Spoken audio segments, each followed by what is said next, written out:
Hi guys, and welcome to our presentation on cancer genetics. Now, as most of us know, cancer is the uncontrolled growth and division of abnormal cells. Now, how are these two concepts related? Well, predisposition is one way.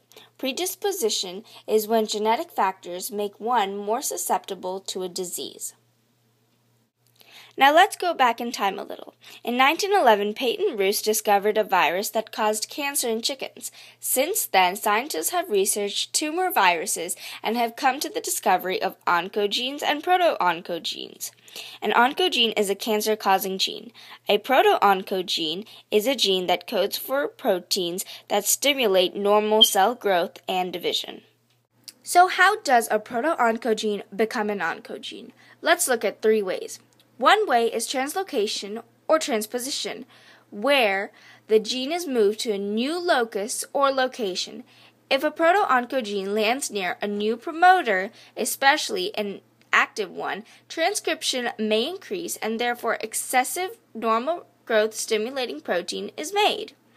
Another way is gene amplification, or if multiple copies of the gene is made, excessive normal growth stimulating protein is also produced.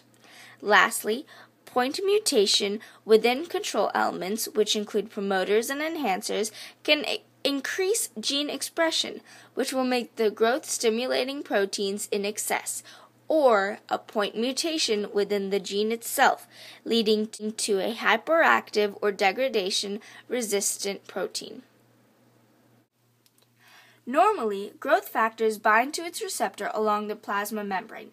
The RAS protein encoded by a RAS gene will then relay a signal from the receptors to a cascade of protein kinase, triggering protein synthesis, stimulating the cell cycle. Mutations to the RAS proto-oncogene leads to a hyperactive RAS protein that will relay a signal on its own without the presence of growth factors, leading to excessive cell division. In the p53 pathway, DNA is damaged by a carcinogen or radiation. Here I used UV radiation, which will damage the DNA. A signal is relayed from DNA to protein kinase and activates p53.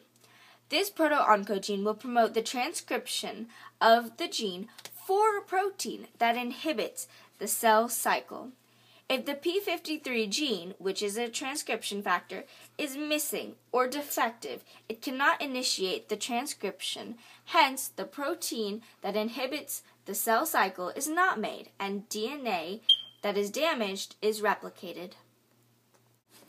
The last thing we're going to touch on is the multi-step model, which shows the progressional development of abnormal cell growth. Here we have a healthy cell, but now it has lost a tumor suppressor gene. As a result, a small benign growth will develop, known as a polyp. Now this polyp will continue to lose another tumor suppressor gene, and the activation of a RAS oncogene will lead to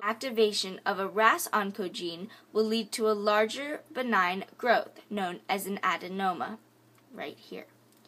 The loss of a tumor suppressor gene, now we're going to refer to the p53 gene, in addition to additional mutations, will result in malignant tumors, known as carcinomas or sarcomas.